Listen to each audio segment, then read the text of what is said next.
ওমানে জালান বানি বোয়ালিতে বাংলাদেশিকে খুনের ঘটনায় ঘাতক অপর বাংলাদেশিকে গ্রেপ্তার করেছে দক্ষিণ আল শারকিয়া পুলিশ কমান্ড। সোমবার রয়্যাল ওমান পুলিশ এক বিবৃতিতে এই তথ্য নিশ্চিত করেছে। খুনের কারণ হিসেবে ব্যক্তিগত শত্রুতার কথা উল্লেখ করেছে পুলিশ, তবে ঘাতকের নাম পরিচয় প্রকাশ করা হয়নি।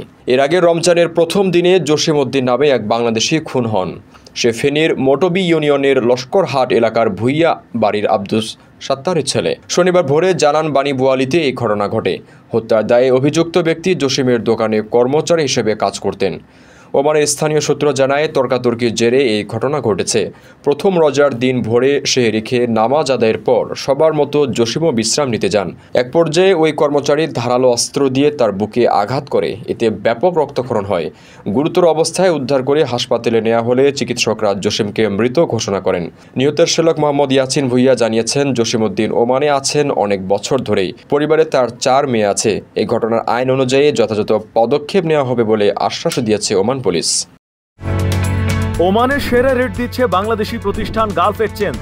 প্রিয়জনকে টাকা পাঠাতে আজই আসুন আমাদের যে কোনো ব্রাঞ্চে অথবা কল করুন স্ক্রিনে দেয়া নাম্বারে। গালফ এক্সচেঞ্জ, বাংলাদেশিদের প্রিয় এক্সচেঞ্জ।